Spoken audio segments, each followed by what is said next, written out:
আজ সকালে কাজ শুরু করলাম, তখন বাজে 7টা। আমি উঠেছি আর কেউ ওঠেনি, আর কাউকেও উঠাইনি। কারণ হলো মেয়েদের সোমবার থেকে ওদের ফার্স্ট ইউনিট টেস্ট শুরু হবে, তাই ওদের আজকে থেকে স্টাডি লিভ দিয়েছে। আমার হাজব্যান্ডও ঘুমে। আমি উঠেছি 5টার সময়। উঠে আমি কিছু লেখালেখি কাজ করলাম, মানে আমার ভিডিও এডিটিং আর একটু কিছু ভিডিও সম্বন্ধে যা লেখালেখি ছিল তা লেখালেখি করলাম। তাই বেজে গেলো 7টা। আর মেয়েদের যেহেতু স্কুল নেই আজকে, তাই আমি আর তাড়াহুড়ো করে কাজ শুরু করলাম না। ভাবছি এখন বাসন মাজবো না বেলপানা করব। আমি ভাবলাম বেলটা রেখে দিয়ে আমার হাজব্যান্ডকে বলবো আমি তাহলে আগে বাসনগুলো মেজে নিই। গতদিন দেখলে তোমরা, বিকেলে আমি যদি মেয়েদের এক্সট্রা ক্লাস থাকে তাহলে সেখান থেকে আসার পর খাওয়া দাওয়ার পালা আর পুজো টুজো দিতে দিতে আমি টায়ার্ড হয়ে যাই। তারপর বিছানা করা এই সেই কাজকর্মগুলো থাকে, সেই কাজকর্মগুলো করতে করতে আমি আর বাসন মাজার শক্তি থাকে না আমার।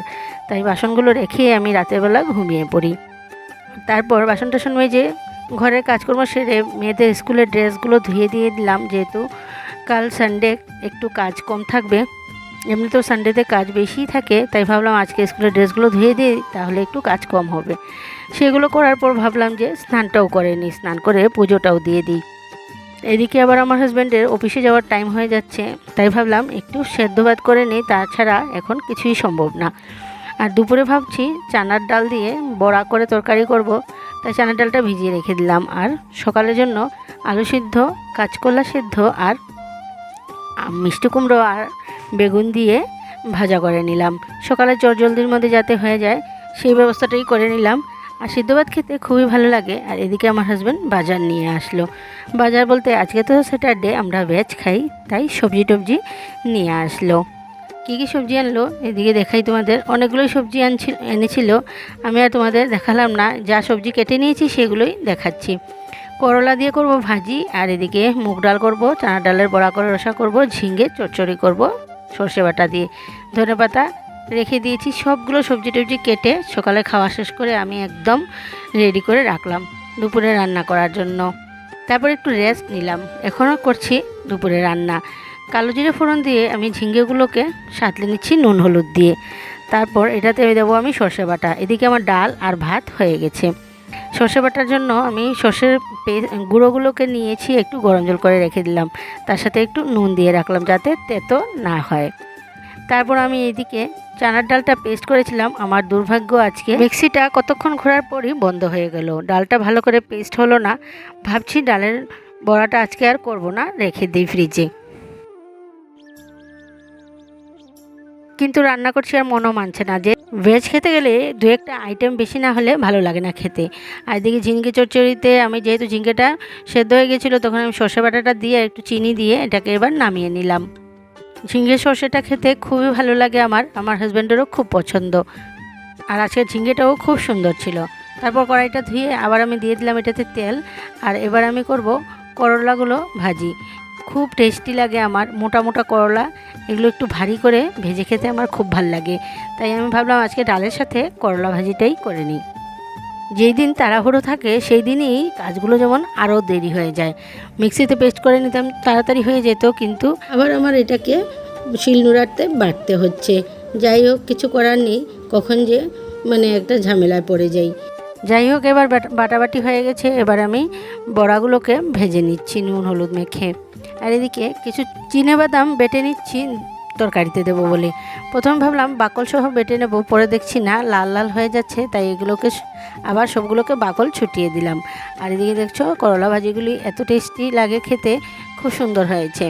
এবার সাদা জিরে ফোড়ন দিয়ে আমি আলুগুলো সাঁতলে নিচ্ছি। বড়াগুলো আমার ভাজা হয়ে গেছে। আর এদিকে মশলা রেডি করে নিচ্ছি। একটা ধনে গুঁড়ো, জিরে গুঁড়ো, শুকনো লঙ্কার গুঁড়ো, হলুদ গুঁড়ো সবগুলো দিয়ে গুলে রেখে দিলাম। এবার আলুটা সাঁতলানো হয়ে গেছে। এবার আমি দিয়ে দিচ্ছি এটাতে মশলার সাথে আমি দিয়ে দেবো চানার ডালের বড়াগুলো, কারণ এই বড়াগুলো একটু শক্ত হয়, তাই ভাঙে না। মশলার সাথে দিয়ে দিলে মশলাটা এটার ভিতরে ঢুকবে। ভালো করে কষানোর পর আমি এটাতে দিয়ে দিলাম ঝোলটা ফুটে আসার পর দিয়ে দিলাম বাদাম বাটাটা। কী যে খেতে হয়েছিল সেটা আমি তোমাদের বলে বোঝাতে পারবো না। তোমরা যারা খেয়ে থাকো তারা জানোই কত স্বাদ হয়। তারপর দিয়ে দিলাম ধনেপাতা, ঘি, আর এদিকে ছিল কেচের সবজি মশলা, সেটাও দিয়ে দিলাম, আর একটু দিলাম চিনি, যেটা আমি তোমাদের দেখাতে পারিনি। যাই হোক, দেখতে পাচ্ছ রঙটা এত সুন্দর হয়েছিল, খুবই ভালো হয়েছিল খেতে। আর এবার সাজিয়ে নিলাম আমার লাঞ্চটা। দুটো করলা ভাজি নিয়েছিলাম, একটা ডালের বড়া শুকনো ভাজা রেখে দিয়েছিলাম, সকালের একটু গরম ভাজা ছিল সেগুলো নিলাম, ঝিঙ্গা চচ্চড়ি নিলাম, আর এদিকে বড়ার তরকারি। বড়ার তরকারিটা যত সময় যাচ্ছে এটা শুকিয়ে আসছে, ঘন ঘন হয়ে যাচ্ছে। অ্যাকচুয়ালি বাদাম বাটা দেওয়ায় আরও একটু ঝোলটা মাখো মাখো হয়ে যাচ্ছে। আমি এবার শুরু করলাম দুপুরের লাঞ্চ করা। সবগুলোই আমার পছন্দের খাবার। ভাবলাম এখানে যখন 4 তরকারি হয়েই গেছে, তাহলে একটু ডালও নিয়ে নিই, তাহলে পঞ্চব্যঞ্জন হয়ে যাবে। তাই ভাবলাম একটু ডালও খেয়ে নিই। প্রথম ভেবেছিলাম আমি এত কিছু আছে, আমার ডাল আর লাগবে না। প্রথমে আমি ঝিঙে চচ্চড়ি দিয়ে শুরু করলাম। ঝিঙে চচ্চড়িটা খুবই ভালো হয়েছিল খেতে, অনেক দিন পর খেলাম, কিন্তু খেতেও ভালো হয়েছিল। তারপর ভাবলাম তোমাদেরকে একটু দেখাই বড়ার তরকারিটা কেমন হয়েছিল। কি যে বলবো তোমাদের, শুধু একটুখানি ঝোল নিয়ে আর ছোট্ট একটুকরা বড়া নিয়ে যখন আমি মুখে দিলাম, আমার হাতটা আমি আর থামাতে পারছিলাম না। মনে হচ্ছিল একের পর এক গরস আমি খেতেই থাকি। এত ভালো হয়েছিল খেতে, আমি বুঝে গেছি এটা বাদাম বাটা দেওয়ার জন্যই এত ভালো হয়েছে। খুবই টেস্টি হয়েছিল। ভেবেছিলাম এক বাইট খাবো, কিন্তু আমি আর কন্ট্রোল করতে পারছিলাম না। মনে হয়েছিল সব কিছুই বাদ দিয়ে আমি এই তরকারিটা দিয়ে আগে খেয়ে নিই। খুবই ভালো হয়েছিল খেতে। যাই হোক, দুপুরে লাঞ্চ করে এবার নিয়ে যাব মেয়েদেরকে এক্সট্রা ক্লাসের জন্য। আর আমি যাওয়ার সময় ভাবলাম প্রচুর গরম পড়েছে, একটু বিকেলের দিকে যখন বসে থাকি তখন মনে হয় আচার খাই। অনেকেই আচার কিনে খায়, আমি ভাবলাম আচার কিনে খাবো কেন, আমার ঘরেই তো আমি আচার বানিয়েছি, সেই আচারটা খাওয়ার তো সময় পাই না। তাই বাটি করে নিয়ে গেলাম আর মন ভরে আচার খেলাম। তাহলে ভিডিওটা আজকে আমি এখানে শেষ করছি। ফিরে আসছি আবার একটা নতুন ব্লগ নিয়ে। ততক্ষণ পর্যন্ত টাটা, বাই বাই, দেখা হচ্ছে নেক্সট ব্লগে।